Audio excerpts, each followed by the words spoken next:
자, 12번째 썰 한번 가보도록 하겠습니다. 댓글 컨텐츠고 영상 제보. 한국의 보통 사람들이 점점 이상해지고 있습니다. 옛날에는 각자 분수를 알았는데 요새는 자기들이 무슨 재벌인 줄 알고 에리트인 줄 압니다. 라는 영상에 달린 댓글입니다. 같은 짓을 계속 많이 하죠. 여기 댓글이 엄청 많아서 그래요. 저는 뭐 우리가 서민으로 산다고 해도 자기 분수를 알고 살면 괜찮은 삶이 될 수 있다고 생각합니다. 네. 그러니까 서민이라는 것은 좀 안타깝지만 어떤 삶에 대한 한계가 명확하다는 거죠. 많은 돈을 벌지 못하고 뭔가 많은 것을 누리지 못하고 이걸 빨리 깨달아야 돼. 안타깝지만 세상 원래 불공평해요. 근데 우리나라는 불공평한 게 아니야. 다나라도 마찬가지예요. 유럽 같은 도시, 유럽은 아예 그런 계층 이동을 다 막아놓은 거라고 했어요. 계층 이동. 선진국일 수도 있잖아요. 이런 계층 사다리가 없어요, 여러분. 보통 우리가 유럽 가면 잘 산다고 알지만 그 잘 산다는 의미는 정말 우리나라처럼 떵떵거려 산다는 게 아니에요. 그냥 걱정 없이 산다는 겁니다. 오히려 우리나라처럼 갖추고 사는 게 힘들어, 여러분. 선진국일수록. 우리나라는 그래도 어느 정도 갖추고 살 수 있도록 만든 나라예요, 여러분. 우리나라도 보면 욕심을 안 부리면 어느 정도 갖추고 살 수 있어, 여러분. 예를 들어서 이런 거지. 예를 들어 사람들이 자꾸 눈독 들이는 게 뭐예요? 뭐 수도권이나 아니면 이제 광역시 목 좋은 데 그런 신축 아파트 하냐. 근데 그런 것은 너무 비싸단 말이죠. 꼭 그런 데를 노릴 때 아니라 외곽 아파트나 외곽 빌라 정도 걔도 삶이 점점 좋아져요. 자꾸 사람들이 전 국민이 노른자 땅에 아파트 노리니까 이게 되겠냐고, 여러분. 아니, 그런 아파트 살면 그 사람도 뭐 똥 안 싸고 라면 안 먹을 것 같습니다. 사는 거 다 똑같아요, 여러분.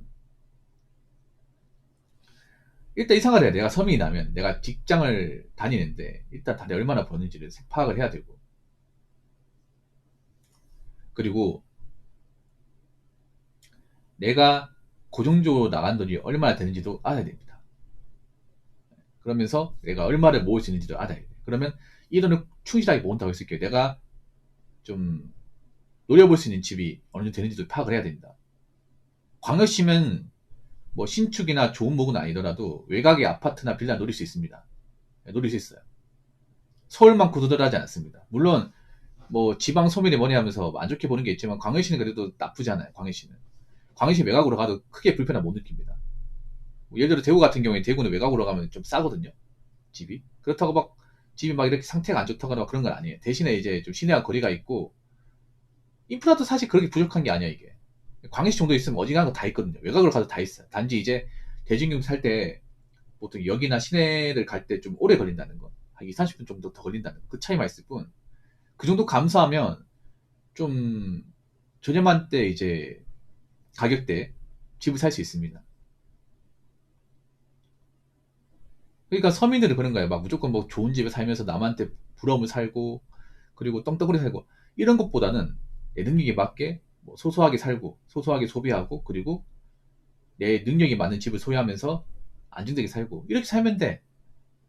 여러분 서민한 거 별거 없어. 그냥 내가 이제 기거할 수 있는 있잖아요. 그냥 적당한 평수의 아파트나 빌라 살고 거기서 내 집 마련하면서 내가 갖추고 싶은 거 내가 좀 소장하고 싶은 것들 그 좀 소장하고 살고 그냥 소소한 재미 느끼고 살면 돼. 서민은 그게 행복이야. 근데 이렇게 얘기하면 또 뭐 정의승리네. 너나 그렇게 살아라. 그게 뭐냐? 뭐 이렇게 얘기하는 사람도 있겠지만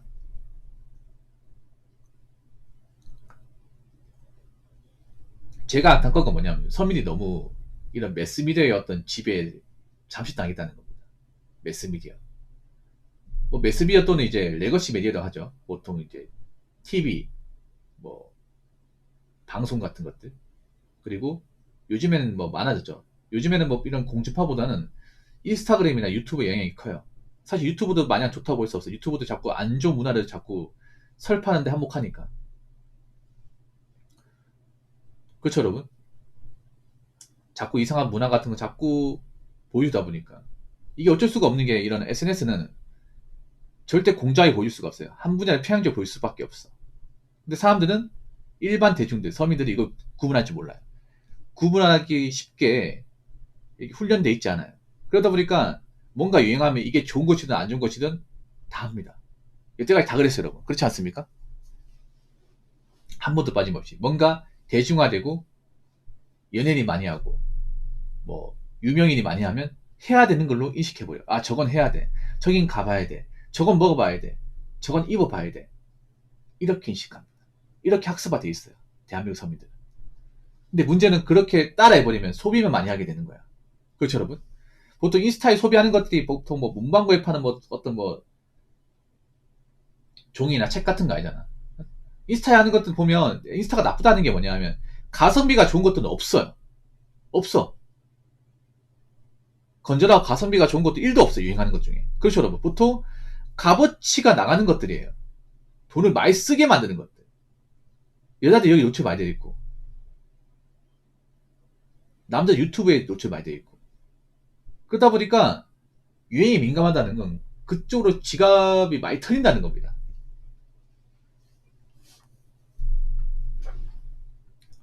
인스타 잡고 있잖아요. 유행화 시켜서 돈을 쓰게 만들어요. 이게 잘 통하거든, 이게. 왜냐하면 많은 여자들은 인스타에 지배를 받고 있다 보니까. 자기는 인스타를 하고 있다고 하지만 실질은 지배 당하고 있다는 게 맞는 거지. 왜냐? 인스타에서 뭔가 대중화되고 유행화 되면 어차피 따라 할 거니까. 솔직히 까놓고 얘기해서 뭐 인스타에 맛집 있다는데 맛집 하나도 없어요, 여러분. 여러분 인스타에 맛집 같은 거 보면 생판 처음 보는 데 많지 않습니까? 저기 어떻게 맛집이야. 보통 우리가 맛집이라는 건 약간 빈티지한 데 있죠. 남자들은 알 거야. 보통 여자가 보는 맛집하고 남자 보는 맛집 다는 게, 남자들은 맛만 좋으면 분위기 안 따집니다. 가게가 허름하든 뭐 사장이 좀 개팍하든 맛만 있으면 장땡이야. 그렇죠, 여러분? 맛 좋고 가격 적당하고 하면 뭐 냄새가 좀 나고 뭐 골목 좀 후미진 데 있고 이런 거 신경 안 써요, 여러분. 오히려 야, 이게 낭만이지. 그래. 이게 낭만이야. 맛집은 이래야 돼, 역시. 가게 좀 허름하고 약간 이렇게 빈티지 느낌 나야 돼. 이래야 좀 먹는 맛이 나지.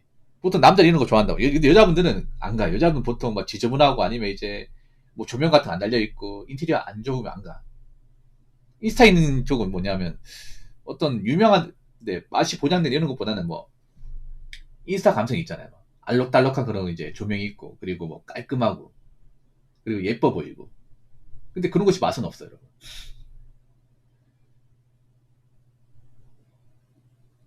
네. 그런 것이 맛은 오직이 없습니다. 그래서 우리나라는 뭔가 유행하면 다 따라야 되는 거 알고 있어. 특히 서민들이 그렇게 많이 움직여. 어떻게 보면 정말 불쌍한 인생. 러닝 같은 것도 러닝 자체가 나쁜 스포츠가 아니거든. 근데 러닝은 원래 안 했잖아. 앞서 유행이 끝나면 러닝 얼마나 할까? 그 러닝 코드가 얼마나 유지가 될까요? 골프도 한때 유행했다가 지금 다 사그라들잖아요. 러닝이랑 장비 필요 없습니다. 러닝이란 걸. 그 마라톤 유명하신 황현 선수가 뭐라고 했습니까? 일반 사람들 미드 필요 없어요. 배워서 뭐 하려고? 일반 사람들 그렇게 전문적으로 뛸 필요가 없다니까? 그냥 그 시장에 파는 거 있잖아요. 그 만원, 2만원짜리 사도 충분하다니까. 뭐 비싼 거 20만원, 30만원 그 미드풀 그, 괜히 발버둥 나가. 틀린 말 아니거든. 근데 뭐 일반 사람들이 막 꾸미겠다가 막, 몸에 착 달라붙는 막 그런 이제 레깅스 입고 막, 스포츠 양말 신고, 비싼 운동화 신고 맞잖아. 난 그거 정말 싫거든. 아니, 러닝이라는 건 있잖아요. 그냥 일반 운동화 신고 할 수 있는 거야. 언제든지 맞잖아요. 우리가 기록 세우려고 하는 게 아니잖아. 우리나라 보면 뭐 취미생활 하겠다 보면 뭐 무슨 뭐 장비부터 막 비싼 거 사고 막 진짜 누가 잘 보일 사람 있는 것처럼 막 한거 꾸미고, 아니야. 그냥 자달 나가지고 내가 뛰고 싶지 않으면 밖에 나가 뛸 수 있는 거야. 런닝은 그런 거라고 맞잖아요. 누가 잘 보려고 뛰는 게 아니라니까. 하여튼 우리나라 보면 참 굉장히 좀 몰상식하다 이게.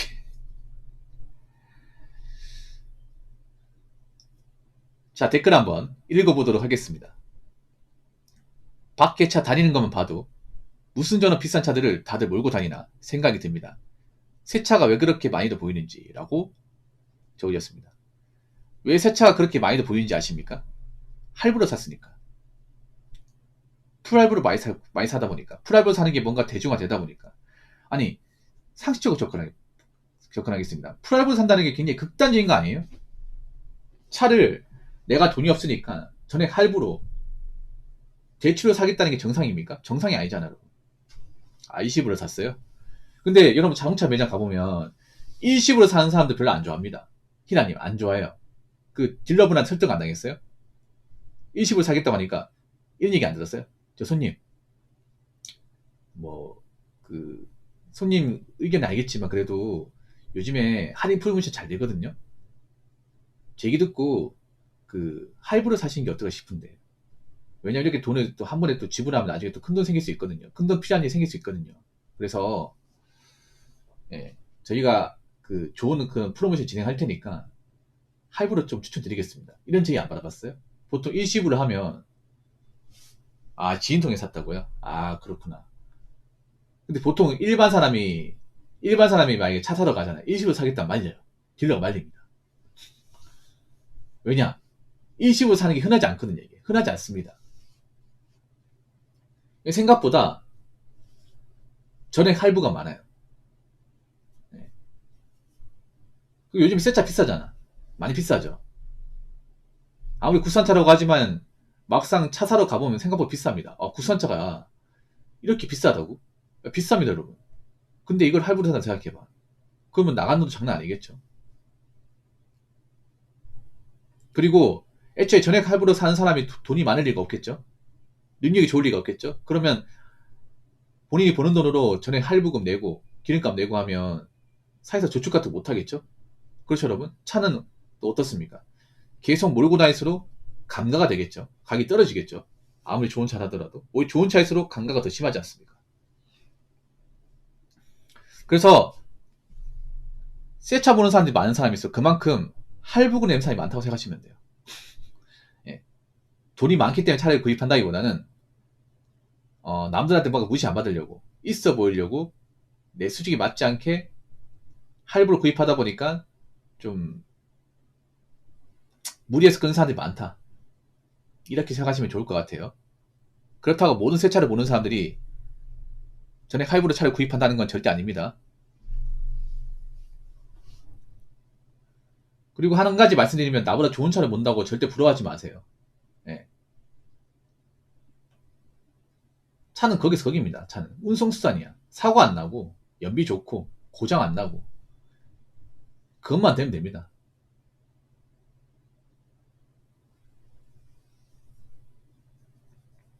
아무튼 뭐 차가 필요하신 분들은